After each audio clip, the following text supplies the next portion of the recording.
All right, so we're just getting to this little situation here. You see they kind of did their 3 tabs back in the day like this, and then they kinked it up and then went back over and then kinked it up again.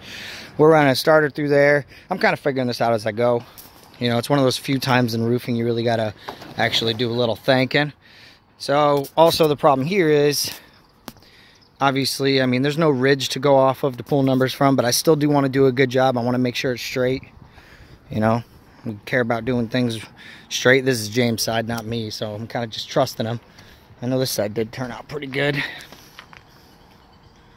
Sorry, I'm shaking from a Red Bull. But, so we're going to show you this trick I learned in concrete. What I did was I snapped the line down this in the center. Not sure if you can see that red line. Okay. Brad, come over here and record. Just kind of hold somewhere in there. Make sure you keep an eye on the camera and kind of keep it on me. So what we're going to do is something that's called a 3-4-5, and that's how you predict, or that's how you can make sure that you're square. So I'm just going to use a rough line because, like I said, this is shingling. Don't got to be perfect. So there's already this line on this ice shield. So I made a little mark there. Now I'm going to go off that same mark. I marked 3 foot there. I'm going to mark 4 foot here. And then the connection should be 5 foot if it's square, and I doubt it's going to be even close. Oh, wow. Holy shit, it's like right on. Almost. That's tight. So really 5 foot was about a ½ inch. You can also do multiplication. For example, like this is a 3-4-5. You can multiply it by 2. And you have to multiply, not add. You'll screw it up if you add. So you can do 3-4-5, you multiply it all by, let's just say 3. You can do a 9, 12, 15. And pull, you know, 9 foot here, 12 foot here. Pull from that area? Yeah, it should be 15. Okay. So this isn't really too bad. But because my mark is lower there, that means that this side, and really snapping this line here, I could be off on that too. So if it's here and here, it's pretty close. That would mean that this is raising up, I believe. So we're going to try one dropping it down. So basically, if I were to just snap a line from there, go off that same little point. Just going to do that there. Drop it down a little bit.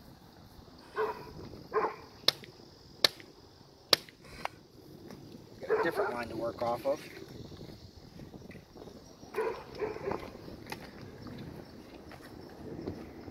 Now,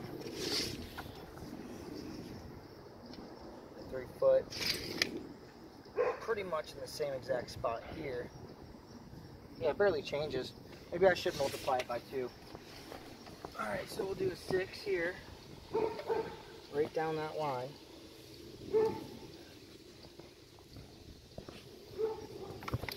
And I know I'm continuing that line because my tape's straight, so it's fine.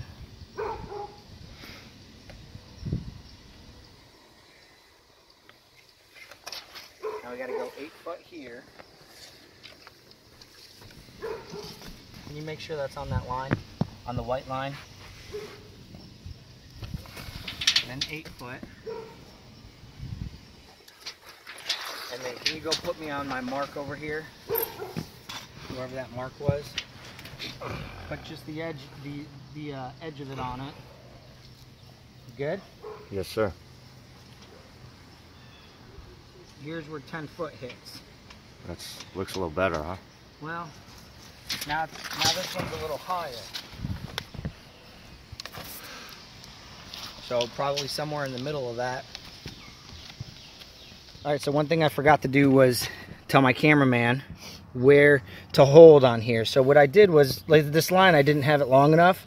But like I said, I used my tape to use it straight. So I had to make a little cross mark because he held me at the top of my mark. That's what made it look wrong.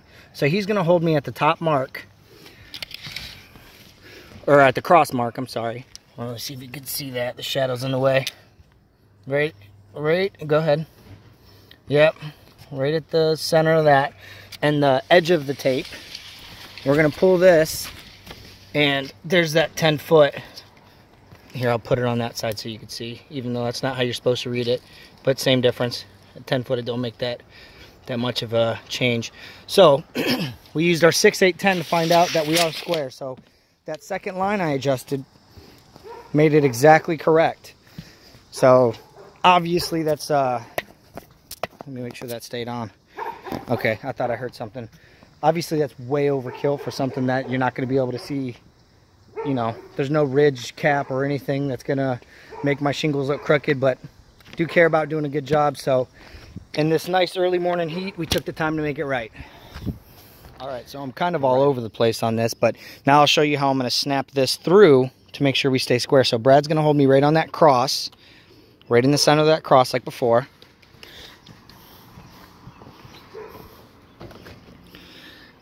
And Brad, I'm gonna put it on this line and you're gonna snap it, okay, when I say. All right, snap that once quick. All right. So now we got a line that goes through. This is for the top of my starter. It'll just hang down below this ice shield just fine. So now we're gonna turn around. Let's reel that up real quick.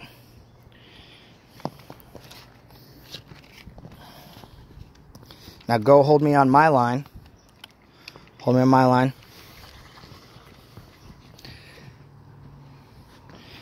You're gonna snap it when I say again. Yeah, go ahead. Yep, now we got a line all the way through here. So now we'll be all the way square on this whole side.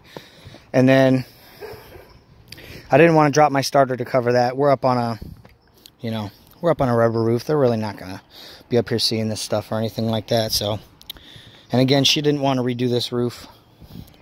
Nothing's wrong with it. Insurance didn't pay for it. I got insurance to pay for all this stuff.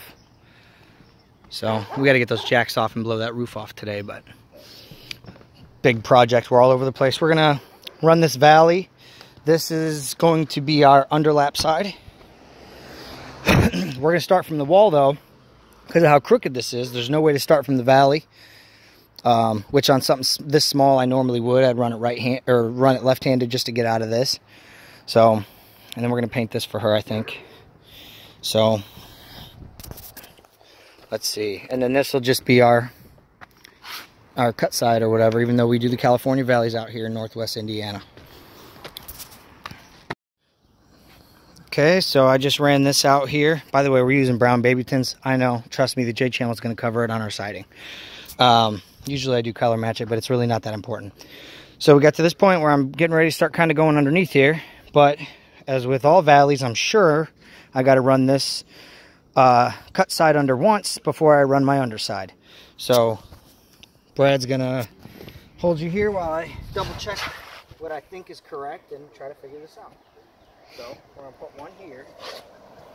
This one's gonna go right in line with this. It's gonna cover to my line, I think just enough. Now, be sure. Might need to do it a little different. Let's see if I go. I might have to do 2 before I do 1 here, because now that'll definitely cover. I think this one was close enough. Once you weave it, you know, it's watertight, so that'll pretty much almost be right in line with our snap, I believe. She's gonna come down about right here. Yeah, that'll work. Okay, so just kind of double checked it. Got this here. These nails are not too close to the flat part. Done it 100 times, it's fine. So now we need to go right here, and I don't have enough underlay here. Oh wait, do I? Nope. So I'm just going to cut a piece here. Make sure.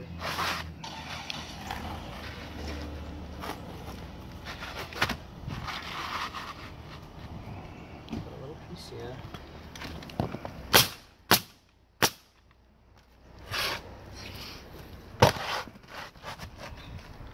Now we got plenty underneath that. So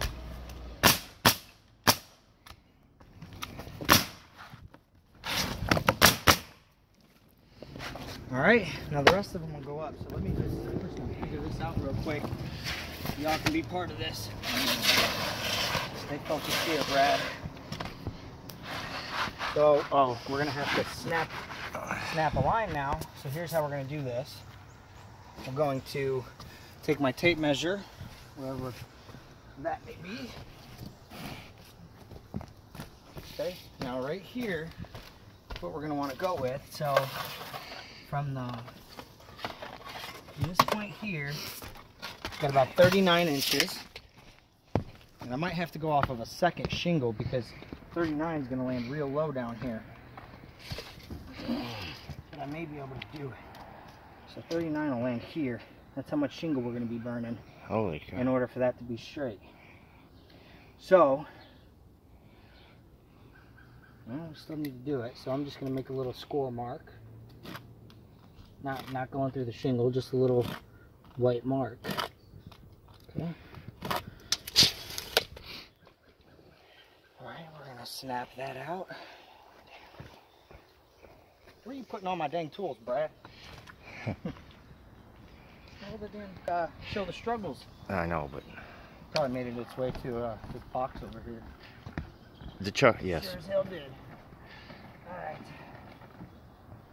We thought we were done with it. So, just make a mark right here.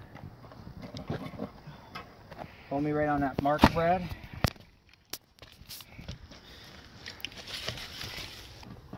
So hold me right on that mark.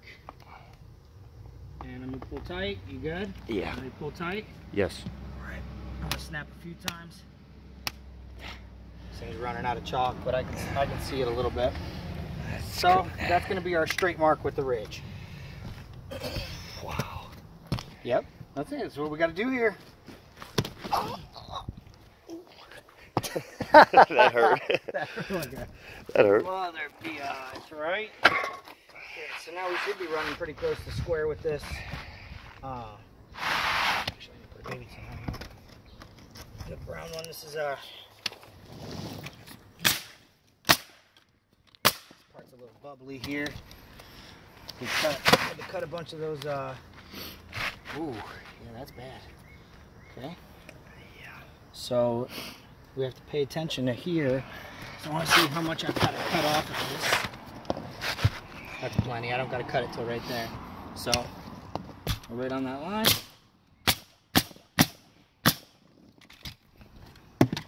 Put these on before.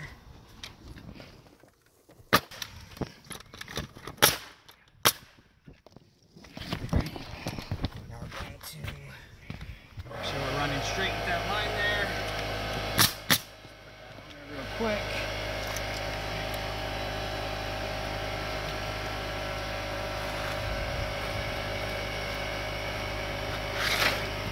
Now that's going to be our finished product there.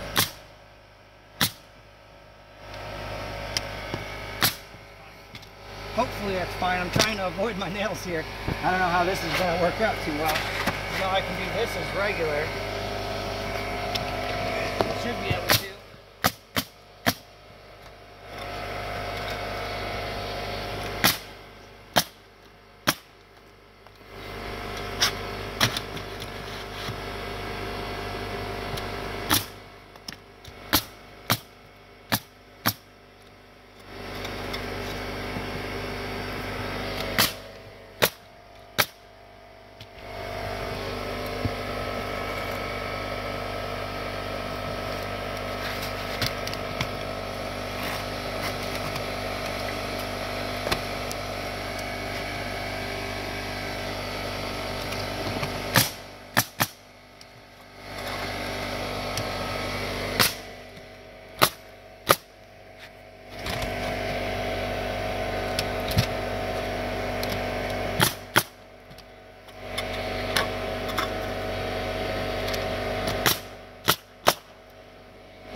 technically we can nail this whole thing because it's part of it.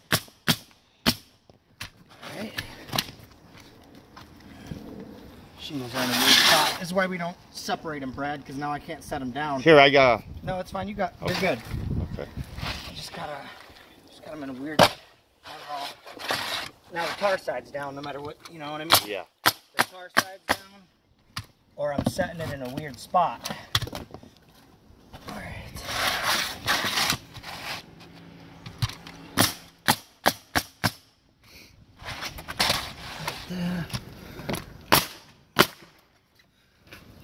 See that's over the back of a shingle, so that's good. You know. Now this one. Yeah. This one will just go right on there. Just throw your top right on there, huh? Yep. Yes, sir.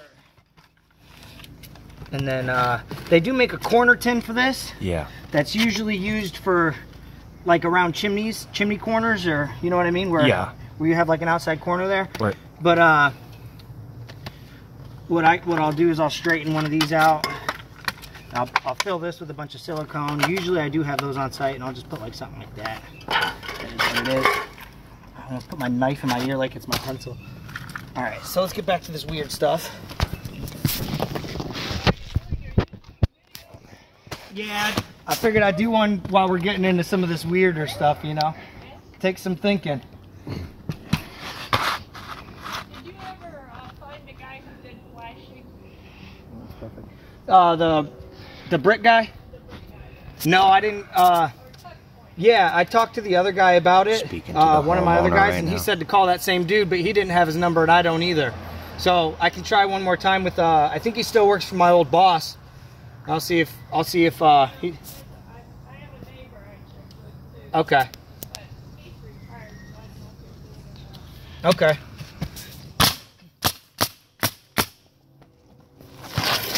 That one goes just about to that point, so that's going to be good.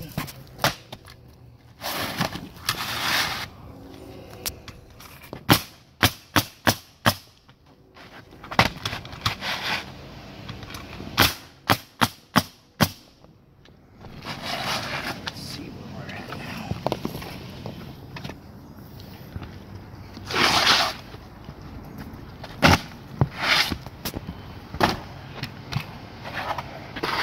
So this side's done, you know what I mean? Yeah. So we're just gonna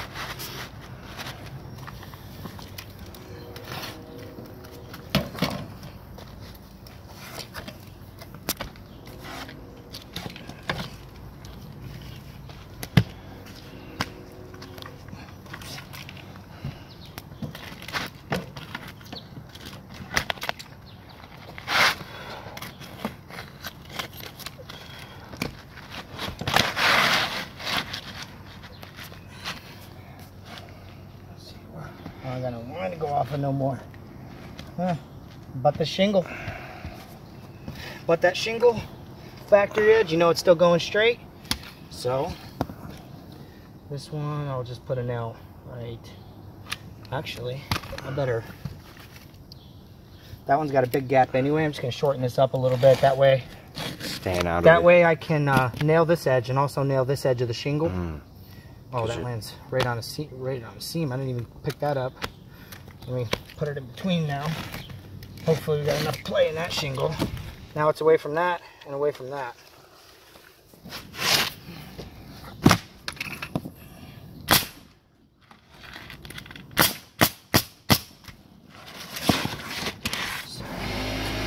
Still got to go under because this doesn't cover into the reveal. Yeah. So.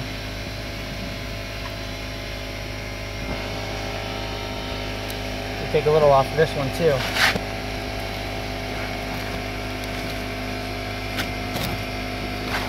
Let's not do something stupid. Catastrophe strike.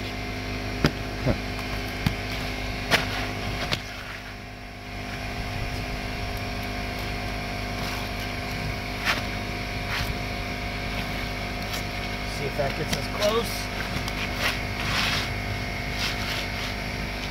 A little more.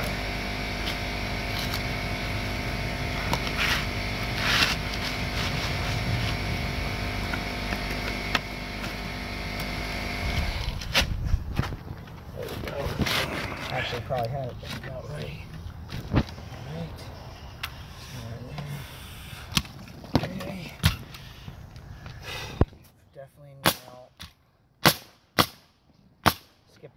one just in case I need to put one here to finish there. All right, now this one's probably not long enough. Oh, let's right into a full shingle. Stuff off of here. This is a cut shingle, so it's a little more difficult to gauge straight. Go straight on that one. I'm gonna pick that right there. There we are. All right. Uh-oh. Temperature's too high to use camera. There we go. Just gonna blast out some cat for you. Got our line snapped already. Finish that up. This is a really hot shingle, so it looks like it's blowing through.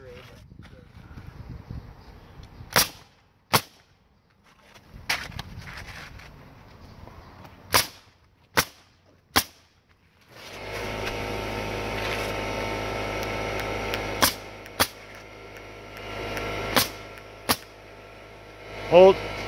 Don't stop it. Yeah, don't stop it for phone calls.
Close to having to make a turn here, so I'm going to kink this one just a little bit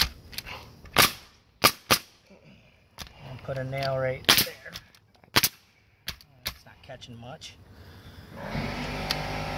Went dark on this.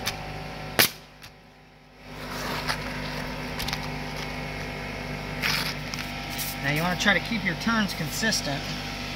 There's no real rules to doing this. Usually I kind of just cut with the angle of the hip. That usually helps it lay down. You don't want to turn too much. The screen went dark. I'm not sure if you ran out of battery or what's it. Yeah, yeah, it's still recording though, I think.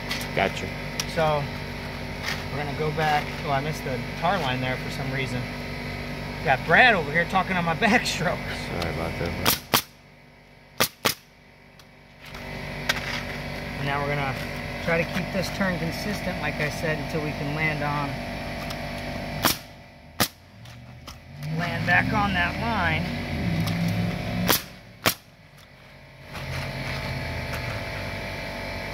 There we go. So now we're back on the line.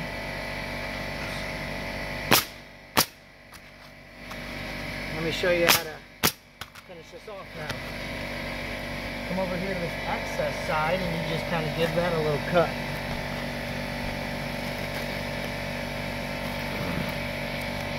Now let me see that. So here's how it looks. Just kind of continue that turn. I know, it's because I got 5% on my phone. I need to invest in a camera. But yeah, so what I'll do is I'll come through here with roofing cement, and I'll roof cement that, roof cement this, roof cement that. And then that way, I didn't have to put any nails right directly in the valley, which even though if you did, it's probably not the biggest deal in the world. I try to avoid it as much as I can. And then, like I said, the silicone will help keep that stuff down, even though that kind of just naturally fell really well. And the reveal came out beautiful. Yeah, and then just so you guys know, this is how this turned out when I did this. So that's the whole reason I made that thing dive, and I kind of did that sort of like a valley shingle.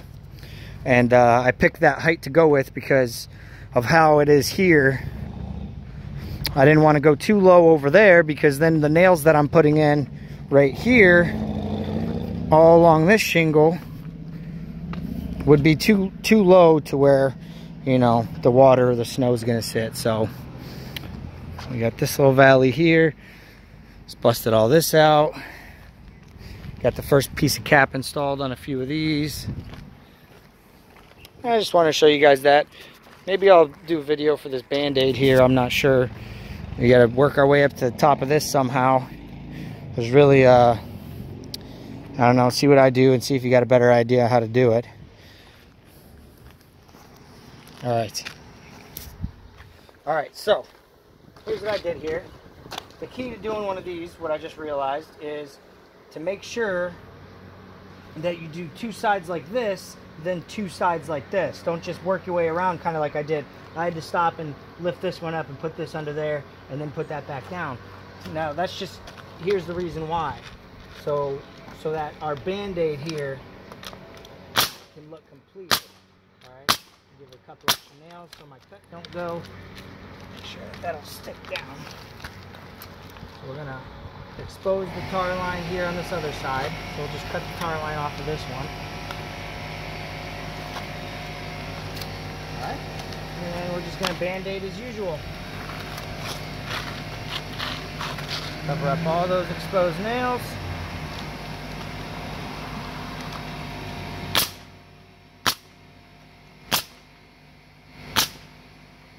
Alright.